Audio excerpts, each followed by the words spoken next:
નમસ્કાર વિદ્યાર્થી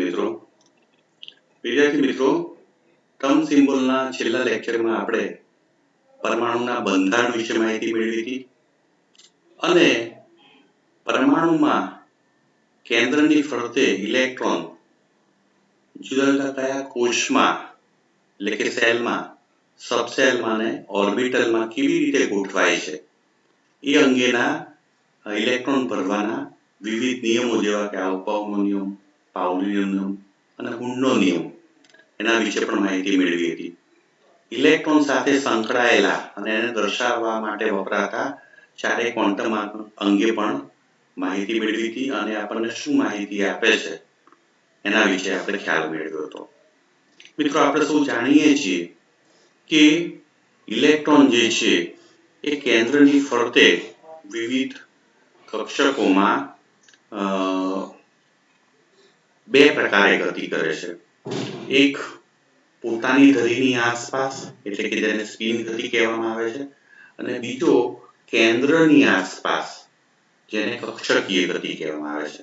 તો આમ ઇલેક્ટ્રોન સ્પિન અને કક્ષકીય એમ બે પ્રકારની ગતિ કરે છે.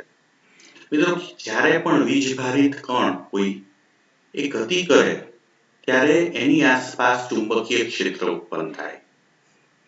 તો મિત્રો, જ્યારે કોઈ કક્ષકની અંદર કક્ષા ખાલી હોય અને ધારો કે 2p ઓર્બિટલ છે તો એની 3 કક્ષકો છે, તો 2b સબસેલની 3 જે કક્ષકો છે એ સમશક્તિક છે એટલે કે ડીજનરેટ કક્ષકો છે.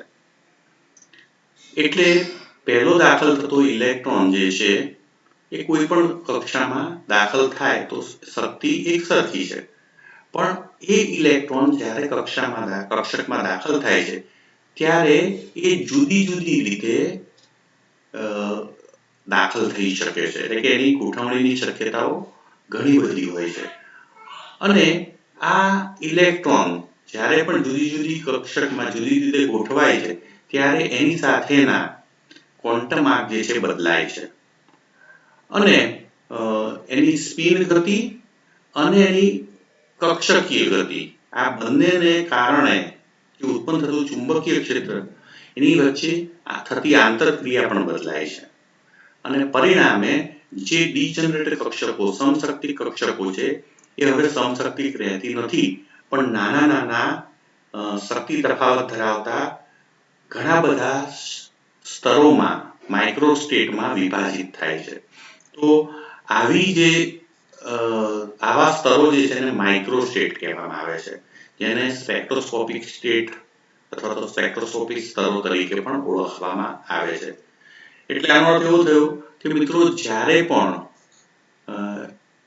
કોઈ કક્ષકમાં સમશક્તિ ધરાવતી કક્ષકમાં જ્યારે ઇલેક્ટ્રોન દાખલ થાય છે ત્યારે એ ઇલેક્ટ્રોનની સ્પિન ગતિને કારણે ઉત્પન્ન થયેલું ચુંબકીય ક્ષેત્ર અને કક્ષકીય ગતિને કારણે ઉત્પન્ન થયેલું ચુંબકીય ક્ષેત્ર એમની વચ્ચે આંતરક્રિયા થવાથી શક્તિમાં તફાવત ઉત્પન્ન થાય છે અને આ વિભાજિત શક્તિ સ્તરો જે છે એને માઇક્રો સ્ટેટ કહેવામાં આવે છે. આને સમજવા માટે મિત્રો આપણે 2p ઓર્બિટલની અંદર એક ઇલેક્ટ્રોન ભરાતો હોય એટલે કે p કન્ફિગ્યુરેશન હોય p1 એનો આપણે સમજવા પ્રયત્ન કરીએ. મિત્રો, આપણે જાણીએ છીએ કે મુખ્ય ક્વોન્ટમ આંક આ 2p ની અંદર 2 જે છે મુખ્ય ક્વોન્ટમ આંક દર્શાવે છે. p જે આપણે લેબલ આપેલું છે એ l બરાબર 1 હોય, 0 હોય તો આપણે s આપીએ છીએ l નું મૂલ્ય 1 હોય તો આપણે એને p આપીએ છીએ. એનો અર્થ એમ કે અહીંયા l બરાબર 1 છે.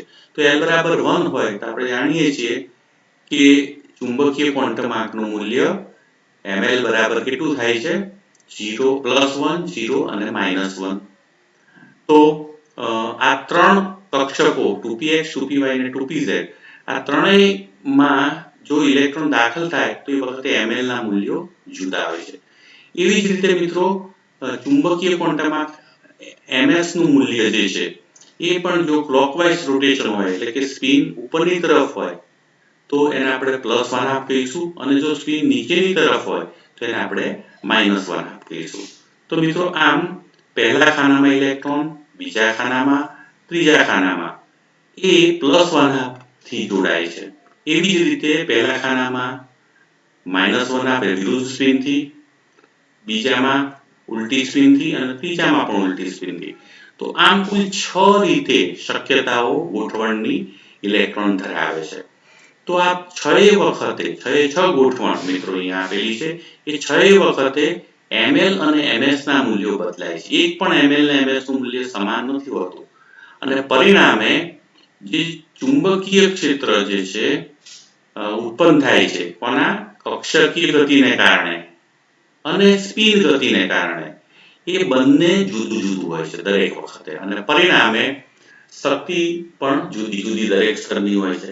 તો આમ 2p ઓર્બિટલની અંદર 2p કક્ષકની અંદર એક ઇલેક્ટ્રોન જુદી જુદી 6 રીતે ગોઠવાય છે અને 6 વખતે એના શક્તિના મૂલ્યો સ્પિન અને કક્ષકીય ક્વોન્ટમ આંકના મૂલ્યો જુદા જુદા હોવાથી એ 6 શક્તિ સ્તરોમાં વિભાજિત થાય છે. તો આપણે સમશક્તિ કક્ષકોનું અંદર ઇલેક્ટ્રોન દાખલ થવાથી એની સમશક્તિત્વપણું નાશ પામે છે અને એ માઇક્રોસ્ટેટમાં વિભાજિત થાય છે. સૂક્ષ્મ શક્તિ તફાવત ધરાવતા સ્તરોમાં વિભાજિત થાય છે. તો એવા સ્તરોને માઇક્રોસ્ટેટ કહેવામાં આવે છે. તો આમ p કક્ષકની અંદર એક ઇલેક્ટ્રોન 6 રીતે ગોઠવાય છે માટે એ 6 માઇક્રોસ્ટેટ ધરાવે છે એવું આપણે કહી શકીએ. એવી જ રીતે મિત્રો હવે આ માઇક્રોસ્ટેટને આ ગણતરી કરી પણ મેથેમેટિક્સ જે છે આપણને એમાં હેલ્પફુલ થાય છે.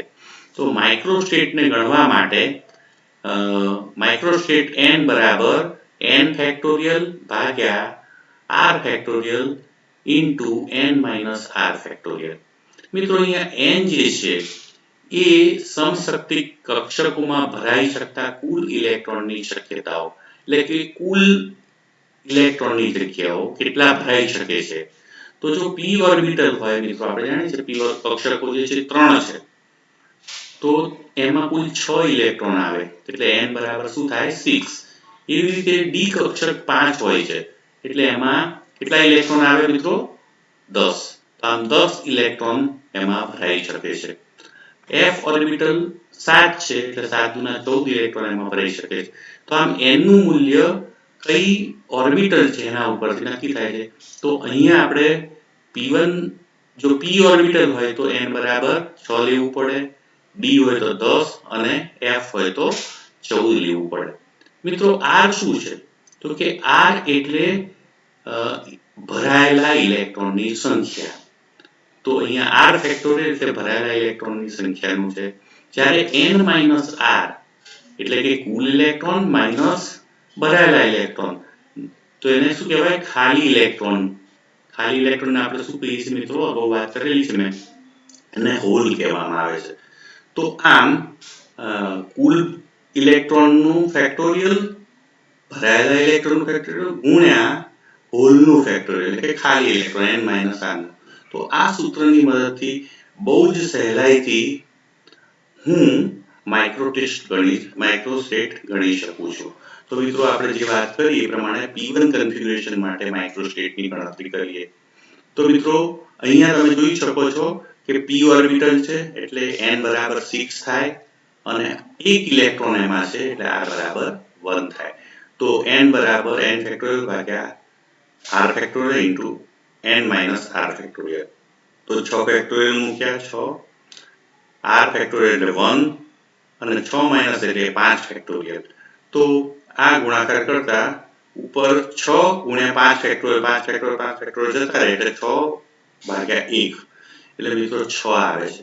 તો આમ p1 કન્ફિગ્યુરેશન 6 માઇક્રોસ્ટેટ ધરાવે છે એટલે કે p ઓર્બિટલની અંદર એક ઇલેક્ટ્રોન 6 ગોઠવણ ધરાવી શકે તો એને માઇક્રોસ્ટેટ તરીકે ઓળખવામાં આવે છે. મિત્રો એવી રીતે આપણે p2 કન્ફિગ્યુરેશન માટે પણ માઇક્રોસ્ટેટની ગણતરી કરીએ. તો તમે જોઈ શકો છો કે p2 p ઓર્બિટલ છે એટલે મહત્તમ ભરાઈ શકતા ઇલેક્ટ્રોનની સંખ્યા 6 થાય અને 2 ઇલેક્ટ્રોન ભરાયેલા છે એટલે n બરાબર r બરાબર 2. તો આ સૂત્રમાં મૂકતા 6 ફેક્ટોરિયલ ભાગ્યા 2 ફેક્ટોરિયલ ઇન્ટુ 6 માઇનસ 2 ફેક્ટોરિયલ એટલે કે 2 ફેક્ટોરિયલ ઇન્ટુ 4 ફેક્ટોરિયલ. તો મિત્રો 6 ગુણ્યા 5 ગુણ્યા 4 ફેક્ટોરિયલ 4 ફેક્ટોરિયલ 4 ફેક્ટોરિયલ એટલે 6 ગુણ્યા 5 ભાગ્યા 2 આવશે મિત્રો.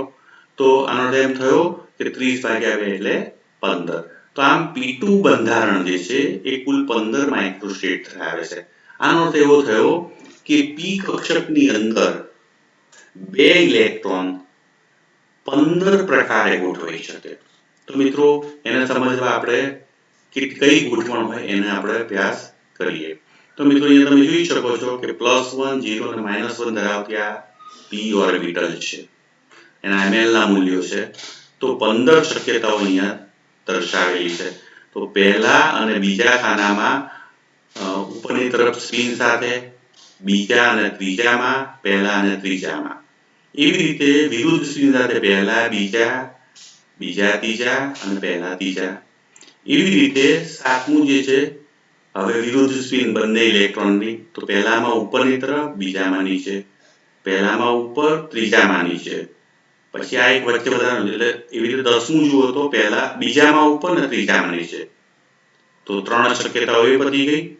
હવે વિરુદ્ધ પહેલું હોય અને બીજું ઉપરની તરફ હોય એવું 9મું જે છે એમાં પહેલું, બીજું, પહેલું, ત્રીજું અને બીજું, ત્રીજું. તો આ મિત્રો 3 તરીને 9 3 ચોક 12 પ્રકારની શક્યતાઓ આ 1 2 2 3 અને 1 3 એવી સમાંતર સ્પિન સાથેની 2 3 અને વિરુદ્ધ સ્પિન સાથેની 3 ગોઠવણો. એવી રીતે એકબીજાની ઓપોઝિટ હોય એવી પહેલો ઉપરની તરફ અને બીજો નીચેની તરફ હોય એવી આ પહેલી 7મી, 8મી અને 10મી એવી 3. એવી રીતે 9મી, 11મી અને 12મી એવી 3. તો મિત્રો આમ હવે જો બંને ઇલેક્ટ્રોન એક જ કક્ષકમાં, આપણે જાણીએ છીએ કે બંને ઇલેક્ટ્રોન એક જ કક્ષકમાં સમાંતર સ્પિન સાથે રહી શકે નહીં, એટલે વિરુદ્ધ સ્પિન સાથે. તો પહેલામાં બંને ઇલેક્ટ્રોન વિરુદ્ધ સ્પિન સાથે હોય અથવા તો બીજામાં હોય અથવા તો ત્રીજામાં હોય એવી 3 સ્થિતિઓ. તો આ બધી જ 15 શક્યતાઓ જે છે એ દરેક માટે ml અને ms ના મૂલ્યો અહીંયા સામે દર્શાવેલા છે.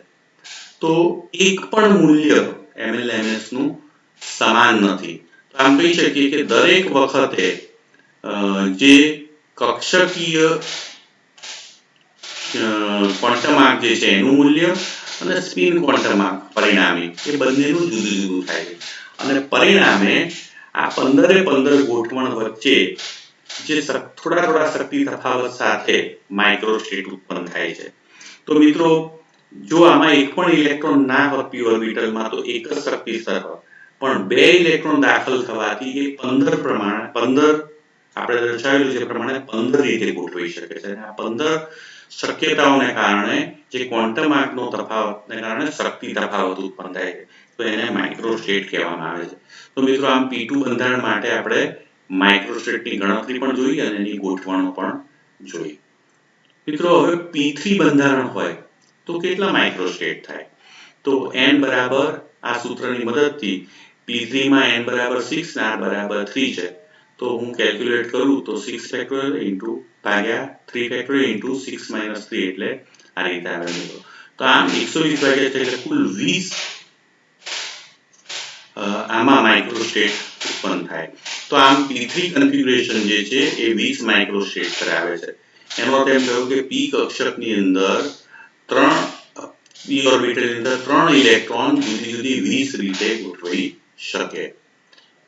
હવે મિત્રો એવી જ રીતે D2 માટે વાત કરું તો D2 કક્ષક છે. આપણે જાણીએ છીએ કે D2 D કક્ષક 5 હોય છે.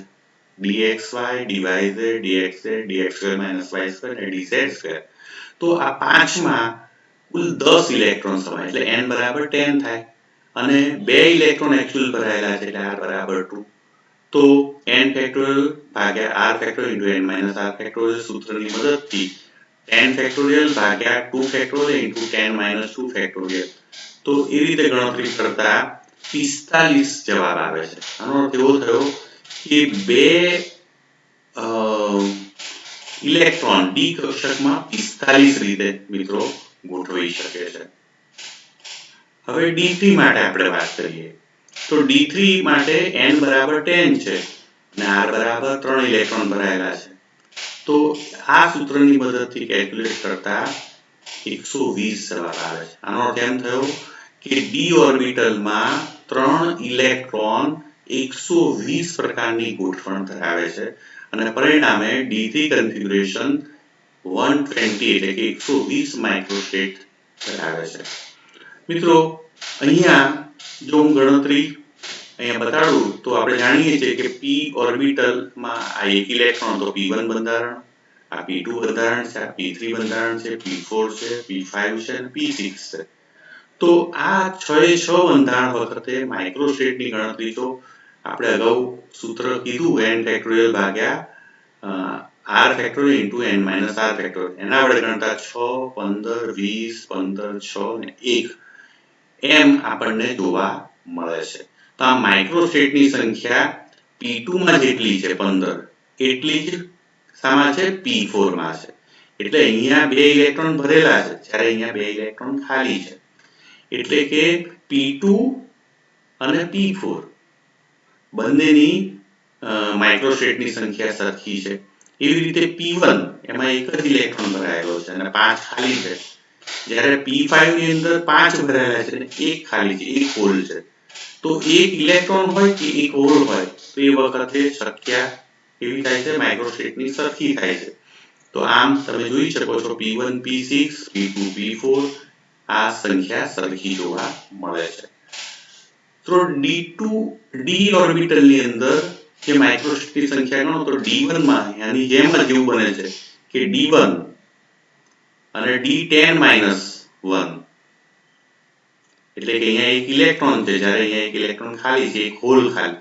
તો d1 અને d9 માં 10 માઇક્રોસ્ટેટ, d2 અને d8 માં 45, d3 અને d7 માં 120, d4 અને d6 માં 210 જ્યારે d5 ની અંદર 252 માઇક્રોસ્ટેટ જોવા મળે. તો મિત્રો આમ માઇક્રોસ્ટેટની સંખ્યા આપણે વાત કરી પ્રમાણે સૂત્રની મદદથી બહુ જ સહેલાઈથી નક્કી કરી શકીએ છીએ. મિત્રો હવે આનો અર્થ એવો થયો કે જ્યારે ઇલેક્ટ્રોન એક કરતા વધારે એક કે તેથી વધુ ઇલેક્ટ્રોન સમશક્તિ કક્ષકમાં દાખલ થાય છે ત્યારે એમની ગોઠવણીને કારણે જુદી જુદી જે ઇલેક્ટ્રોન જે છે એના સ્પિન અને કક્ષકીય ગતિને કારણે ઉત્પન્ન થતા ચુંબકીય ક્ષેત્ર વચ્ચે આંતરક્રિયા થવાને કારણે માઇક્રોસ્ટેટ ઉત્પન્ન થાય છે. તો જેવી રીતે એક કક્ષાને આપણે નામકરણ કરતા હતા, એક સબસેલને નામકરણ કરતા હતા, એક ઓર્બિટલને નામકરણ કરતા હતા, એવી જ રીતે આવા માઇક્રોસ્ટેટને પણ નામકરણ કરવું જોઈએ. તો એમને અપાતી જે સંજ્ઞા જે છે એને એટોમિક ટર્મ ઓર્બિટલ એટલે કે ટર્મ સંજ્ઞા તરીકે ઓળખવામાં આવે છે. મિત્રો 2s + 1lj આ સંજ્ઞાથી ટર્મ સંજ્ઞાને દર્શાવવામાં આવે છે. તો જ્યાં s જે છે 2s + 1 એ સ્પિન ગુણકતા છે, તો મલ્ટિપ્લિસિટી છે. l જે છે એ પરિણામી કક્ષકીય ક્વોન્ટમ છે જેને ટોટલ ઓર્બિટલ એન્ગ્યુલર મોમેન્ટમ કહેવામાં આવે છે.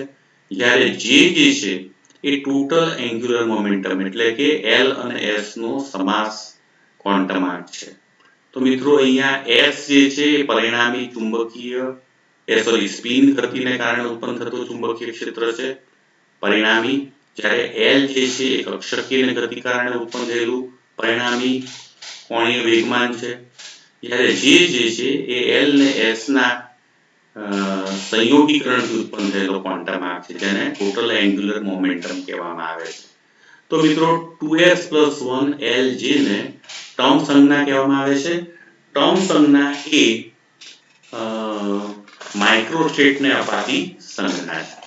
તો મિત્રો ટર્મ સંજ્ઞાનો ઉપયોગ જે છે એ જુદા જુદા માઇક્રોસ્ટેટના નોમેનક્લેચરને માટે થાય છે. એટલે સ્પેક્ટ્રોસ્કોપિક અને બીજા બધામાં સંજ્ઞાને ઓળખવા માટે આ નામકરણ બહુ મહત્વનું બને છે. બીજું એની સાથે શક્તિ કેટલી સંકળાયેલી છે એના વિશે પણ આ ટર્મ સંજ્ઞાના આધારે ખ્યાલ આવે છે એની શક્તિ વિશેનો. મિત્રો હવે આ જે ટર્મ સિમ્બોલ છે મેં તમને હમણાં જ વાત કરી એમાં 2s + 1 જે છે એને સ્પિન મલ્ટિપ્લિસિટી કહેવાય છે. આ l જે છે એ ઓર્બિટલ એન્ગ્યુલર મોમેન્ટમ એટલે કે કક્ષકીય કોણીય વેગમાન કહેવામાં આવે છે, જ્યારે જે છે એ ટોટલ એન્ગ્યુલર મોમેન્ટમ, જેને કુલ કોણીય વેગમાન તરીકે ઓળખવામાં આવે છે. મિત્રો, જો L નું મૂલ્ય, અહીંયા L એટલે શું છે, તો L નથી મૂકવામાં આવતો, પણ જો પરિણામી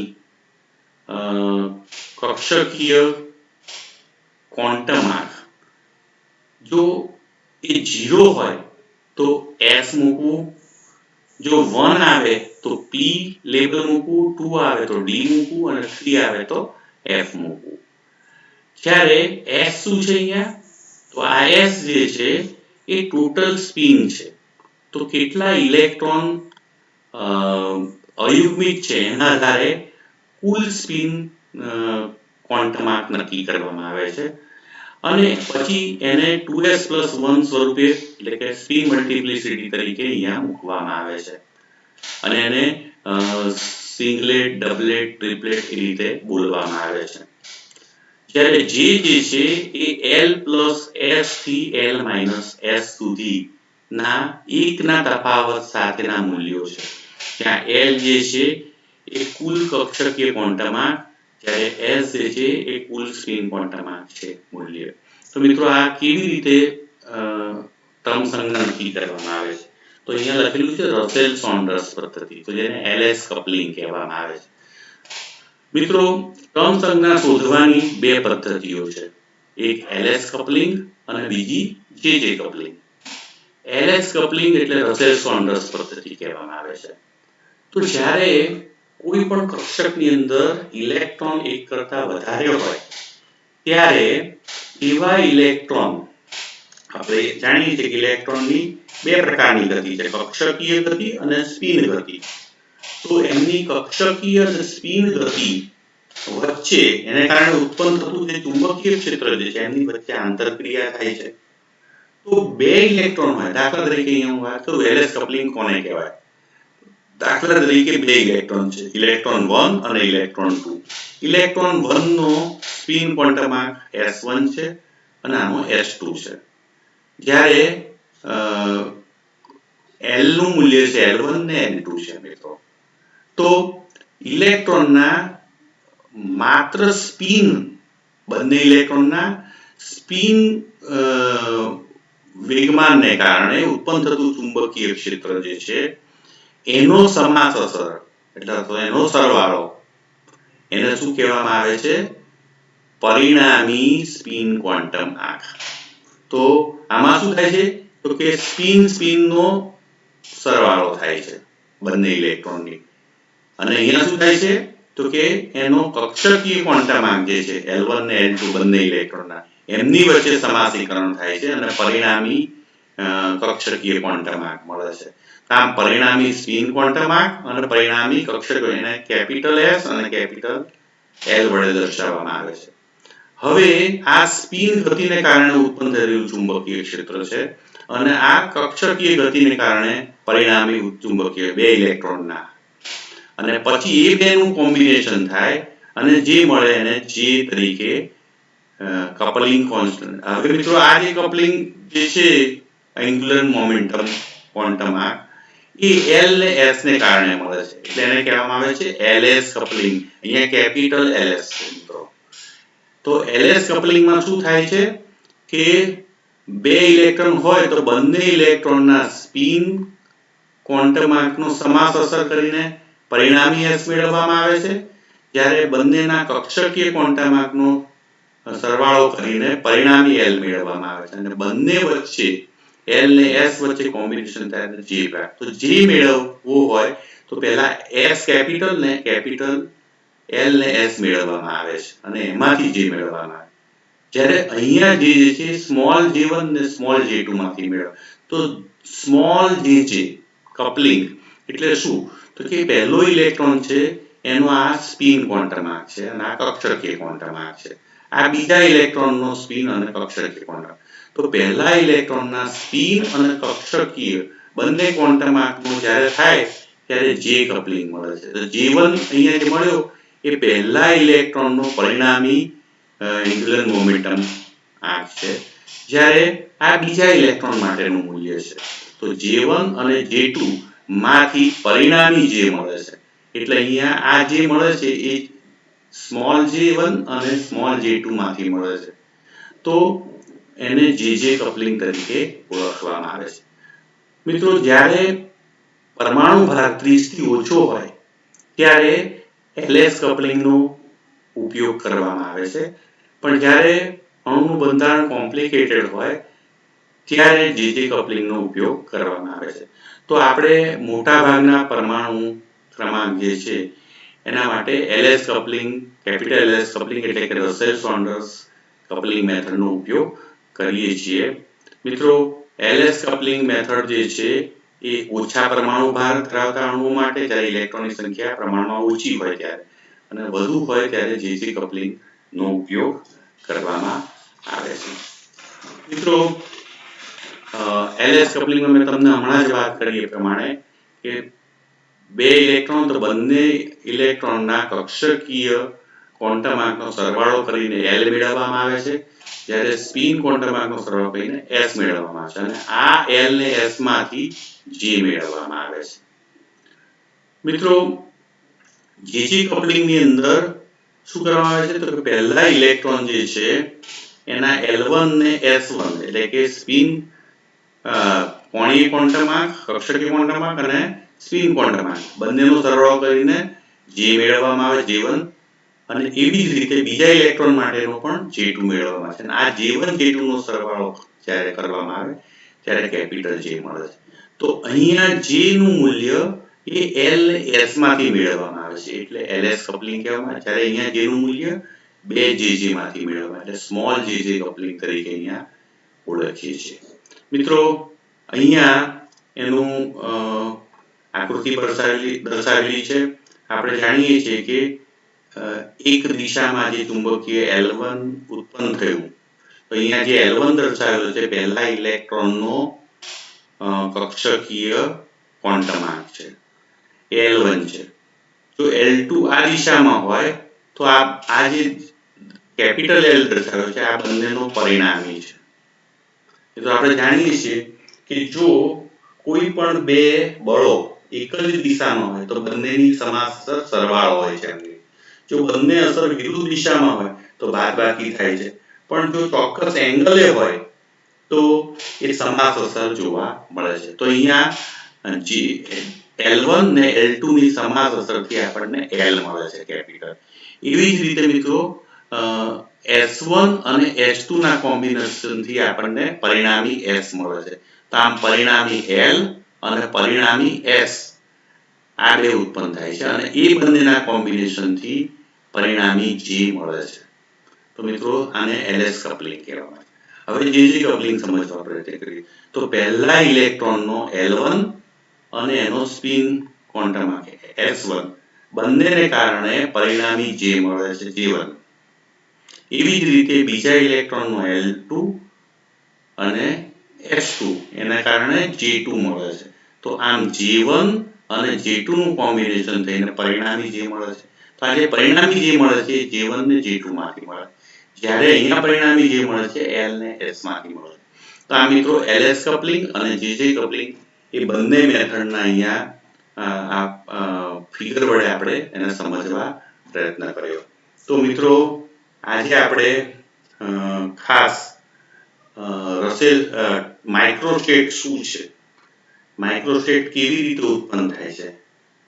કોઈ પણ પરમાણુની રચનામાં જ્યારે ઇલેક્ટ્રોન જે છે એ સમશક્તિ કક્ષકમાં દાખલ થાય છે ત્યારે શક્તિ તફાવત ધરાવતી જે માઇક્રોસ્ટેટ ઉત્પન્ન થાય છે એને ગણતરી કેવી રીતે કરાય કુલ શક્ય ગોઠવણો કેવી રીતે થાય તો એ અંગેનું સૂત્ર જોયું ઘણા બધા કન્ફિગ્યુરેશન P1 થી લઈને P6 અને D1 થી લઈને D10 ના આપણે ટર્મ સંજ્ઞા પણ જોયા સાથે એ પણ જોયું કે P1 અને P5 P2 અને P4 એવી રીતે D1 D9 D2 D8 D3 D7 અને D4 D6 આના શક્તિ સ્તરોની સંખ્યા એટલે કે માઇક્રોસ્ટેટની સંખ્યા સમાન જોવા મળે છે તો મિત્રો આટલી વાત આજે આપણે ટર્મ સિમ્બોલના ચેપ્ટરમાં કરી આવતી વખતે આપણે ટર્મ સિમ્બોલના ચેપ્ટરમાં એલએસ કપલિંગ એટલે કે રસેલ સોન્ડર્સ પદ્ધતિથી કેવી રીતે ટર્મ સંજ્ઞા નક્કી થાય અને ભૂતલ અવસ્થાની ટર્મ સંજ્ઞાઓ જુદા જુદા પરમાણુ અને આયનો એના માટે કેવી રીતે નક્કી થાય છે એની વાત કરીશું. તો ફરી મળીએ, ત્યાં સુધી રજા આપશો. નમસ્કાર.